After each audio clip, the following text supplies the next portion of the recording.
Welcome to the very first episode of The Money Maze, a podcast for South African retail investors who want to stop feeling like they're drowning in jargon and start navigating the market like someone who actually knows what they're doing. I'm your host, Jay, and we're kicking this thing off with three fancy terms that, well, doesn't really scare people, but it sounds more fancy than it actually is. PE ratio, EPS, and dividend yield. So if this sounds like Greek to you, no stress, bro. I got you sorted. It's not Greek. It's basically just the financial version of but just spin that tap clockwise and don't forget the geyser switch.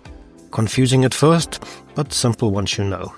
This episode is proudly sponsored by, well, no one yet. I'm hopeful. Give me a shout. We can talk.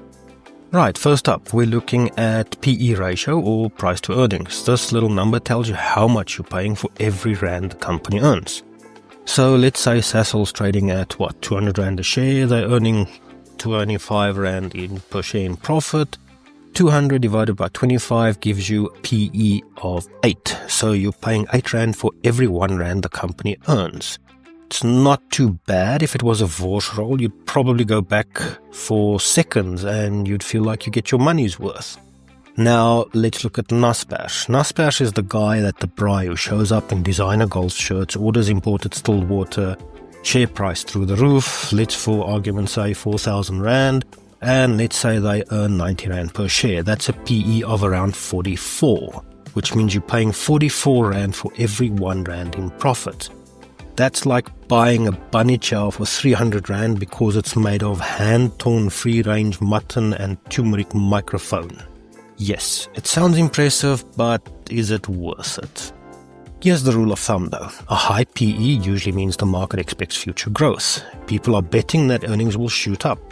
A low PE could mean that the company is undervalued, or that something's very wrong, like finding sushi at a garage on special at 2 o'clock in the morning.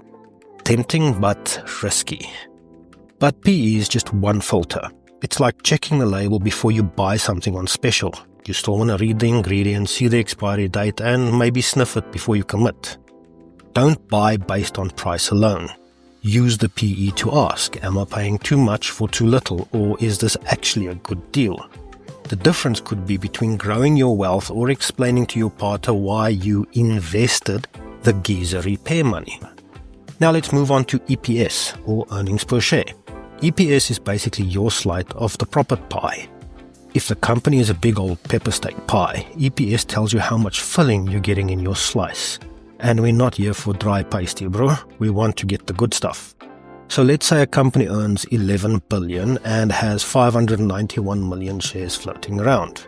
You divide that out and you get an EPS of about 18 Rand 60. That's 18 Rand 60 profit for every share out there.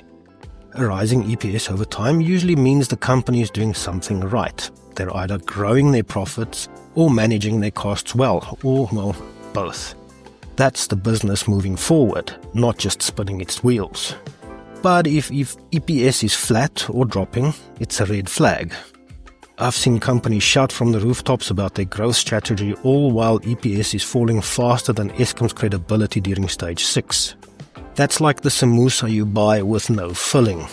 Crispy on the outside, but you bite into it, it's air and disappointment. So what should you look for? Check the trend. Don't just look at EPS for 1 year. Pull up the last 3 to 5 years. If it's growing steadily, it's a company worth watching. If it's bouncing around like a drunk oak doing a macarena at a wedding, maybe you should have a step back. EPS is the company showing you their homework, and just like school, if they keep handing in half-done assignments, you don't want to reward them with your money. Now, let's get to the good stuff. Dividends. Dividends are the little rewards a company gives you for just holding on to their shares. And dividend yield is the percentage of your investment you get back each year. Let's say Vodacom is trading at 120 Rand and paying R8.50 in dividends per share per year. So 850 divided by 120 is about 7% yield. So if you've got 10 grand sitting in Vodacom, you're getting about 700 Rand a year in real money. You could buy lunch for the whole office or just keep quiet and eat it all yourself. Now, this is where it gets juicy or dangerous. High dividend yields are attractive, like a burger special at your favorite spot, but sometimes it's also just a trap.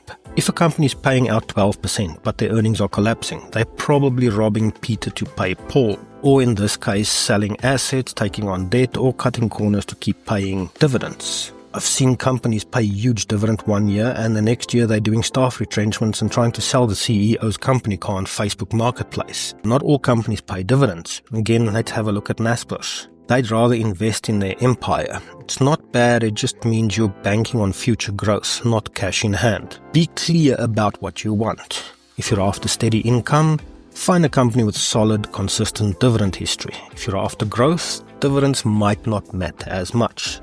The golden rule here is, dividends is like dating someone who buys you gifts. Lovely, we all like it. Unless they're selling furniture to keep paying for the gifts you get. That's no longer romance, it's a simple warning.